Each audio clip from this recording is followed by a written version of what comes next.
Hello everyone, welcome back to my channel. Today we are continue with the chapter Vector Algebra.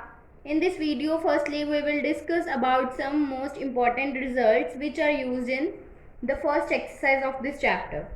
Now let us start. Firstly we will discuss about the subtraction of vectors. If a vector, b vector are the two given vectors, then the subtraction of b vector from a vector is regarded as the addition of minus b vector to a vector, like this, a vector plus of minus b vector. Then it will become a vector minus of b vector. This is the subtraction of the vectors. Now next important result is, if we will have to find any vector, like if we will draw a triangle like this,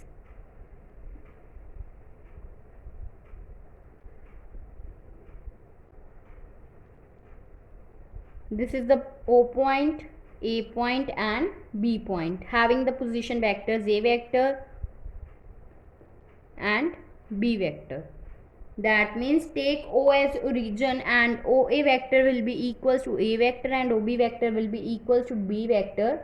Therefore, the position vector, that means PV, position vector of A is A vector and position vector of B vector is B vector. That means OA vector plus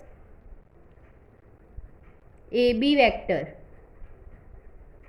will be equals to OB vector. That means AB vector will be equals to OB vector minus of OA vector. That means it will become B vector minus of A vector.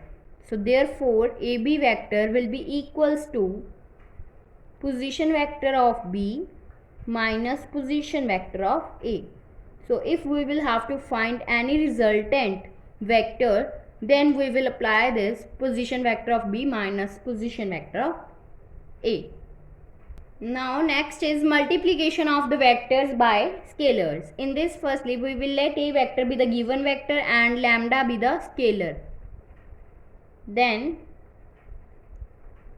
the product of lambda into a vector, that means lambda a vector, magnitude, which will be equals to the magnitude of lambda into magnitude of a vector.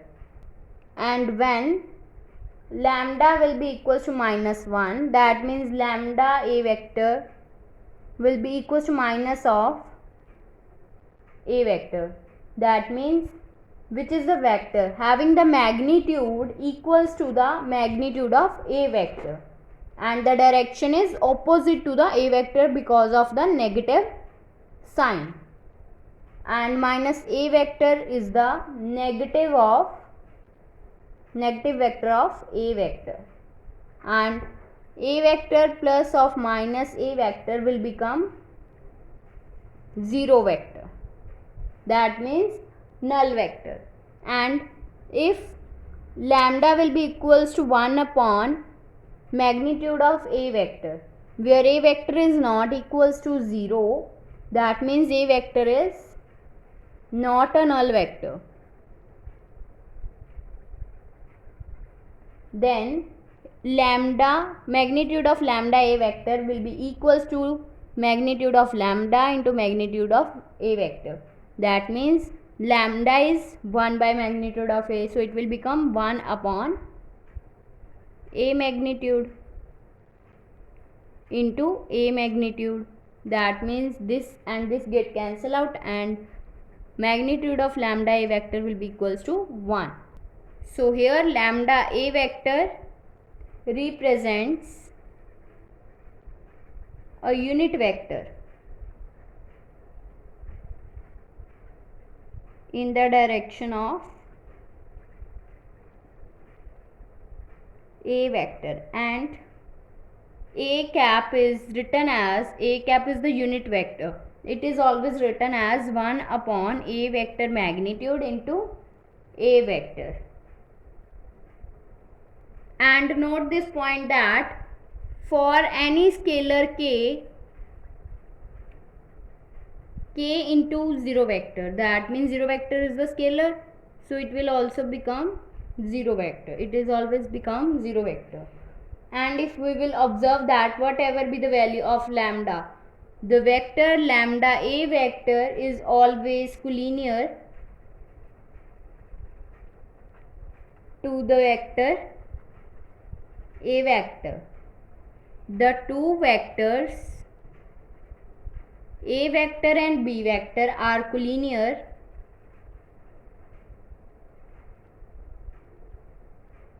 if and only if there exists a non-zero scalar lambda such that b vector will be equals to lambda a vector. The given vectors are collinear if and only if there exists a non-zero scalar, that means lambda, such that b vector will be equals to lambda of a vector.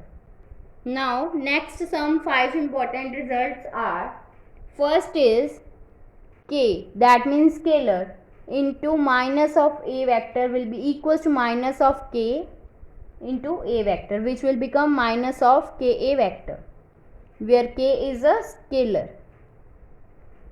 And second result is minus of k into minus of a vector will be equals to ka vector.